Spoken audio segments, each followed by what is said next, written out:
Assalamualaikum warahmatullahi wabarakatuh. Kami dari kelompok 1 akan mempresentasikan mengenai tentang dari ilmu falak itu sendiri. Jadi kami kelompok 1 yang beranggotakan Fatihatul Maulidiyah, Sultan Al-Arifin dan Junaidi, dan khususnya saya sendiri Muhammad Alwi Abdillah akan menjelaskan mengenai tentang presentasi pengertian definisi ilmu falak itu sendiri apa. Jadi di sini ada dua. Sebelum kita masuk kepada ilmu falak, kita ketahui bahwasanya ilmu itu apa dulu. Ilmu itu sendiri adalah suatu kosakata atau bagian yang diambil dari kata al-ilmu atau yang bisa disebut dengan sebuah pengetahuan atau mengetahui ataupun mengenal. Kemudian kalau ilmu falak itu sendiri yang diambil dari kosakata bahasa Arab itu sendiri artinya adalah orbit 4. Jadi ilmu falak itu bisa dikatakan ilmu falak atau bisa didefinisikan dengan ilmu yang membahas atau mengetahui tentang orbit 4 itu sendiri. Itu yang pertama. Kemudian yang nomor 2 adalah secara etimologis.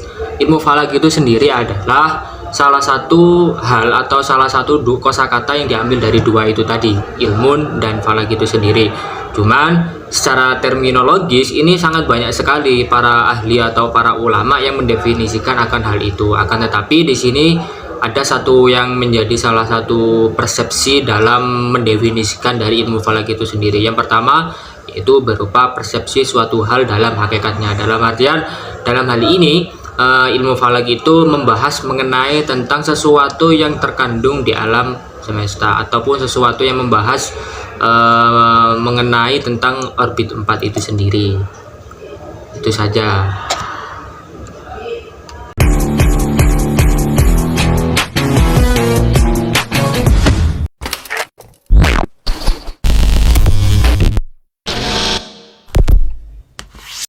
Bismillahirrahmanirrahim. Assalamualaikum warahmatullahi wabarakatuh.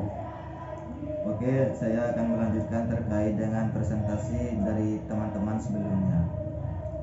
Nah, sekarang pendefinisian ilmu falak menurut istilah terminologi.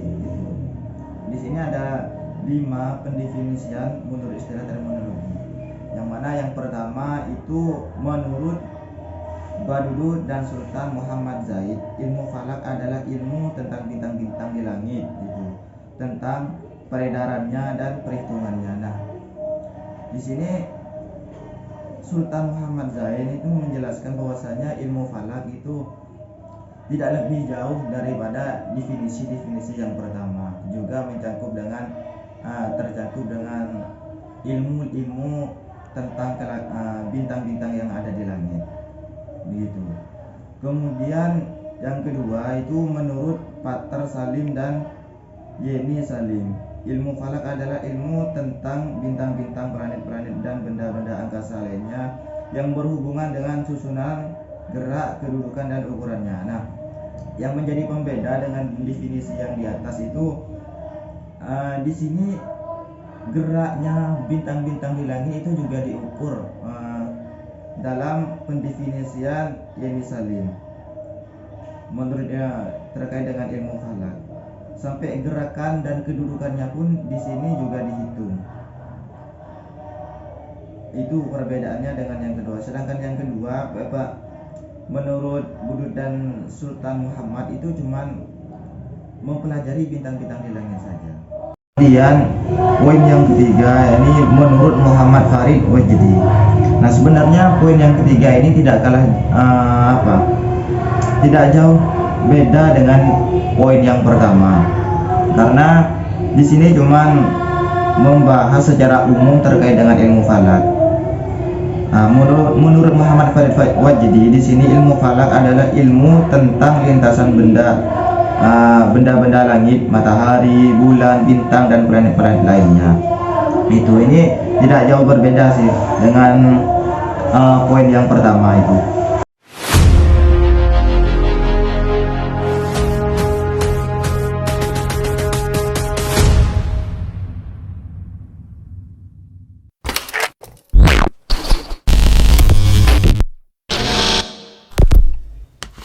Assalamualaikum warahmatullahi wabarakatuh. Kami di sini melanjutkan dari penjelasan pemateri pertama, yang mana kami akan membahas tentang almanak hisab ruqyah. Menurut almanak hisab ruqyah, ilmu falak itu adalah pengetahuan yang mempelajari tentang benda-benda langit, seperti contoh bintang, bulan, dan benda-benda langit lainnya, seperti contoh planet-planet yang ada di sekitar bumi. Tujuan untuk mempelajari ilmu pengetahuan tersebut itu adalah supaya untuk mengetahui posisi bintang, langit, dan planet-planet itu. Jadi ilmu falak, pengertian menurut almanak ilmu hisab itu seperti yang tadi kami jelaskan. Kemudian selanjutnya, menurut ensiklopedia Islam, ilmu falak itu adalah ilmu yang mempelajari benda-benda langit seperti matahari, bulan, dan bintang. Jadi ilmu falak ini pendefinisiannya itu ada beberapa macam dari sudut pandang yang berbeda. Kemudian ilmu falak itu pada dasarnya itu ada dua macam, yaitu ilmu falak ilmi dan ilmu falak amali. Jadi ilmu falak itu terbagi menjadi dua, ada ilmu falak ilmi dan ada ilmu falak amali. Ilmu falak ilmi itu adalah ilmu falak yang membahas teori dan konsep benda-benda langit. Jadi ilmu falak ilmi itu membahas tentang teori-teorinya saja tentang benda-benda langit. Sedangkan ilmu falak amali itu adalah ilmu falak yang melakukan perhitungan untuk mengetahui posisi dan keadaan bintang-bintang dan benda-benda langit lainnya.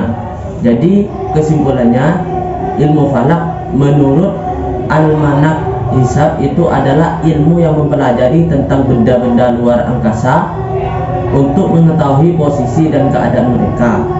Ilmu hisab itu terbagi menjadi dua, yaitu ilmu alami, ilmu ilmi, dan ilmu amali.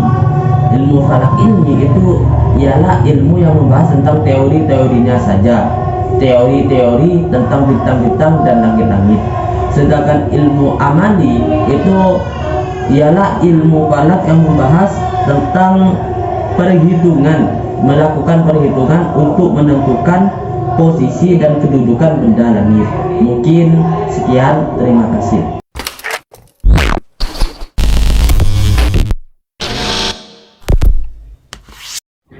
Ilmu falak sangat berhubungan erat dengan kehidupan sehari-hari umat Islam. Maka dari itu, ruang lingkup ilmu falak pun sangat berhubungan erat dengan keberlangsungan ibadah dan ritual orang Islam tersebut, yaitu ruang lingkup yang pertama adalah penentuan waktu, seperti waktu sholat, waktu awal dan akhir bulan, dan sebagai penentu hari raya Idul Fitri dan Idul Adha.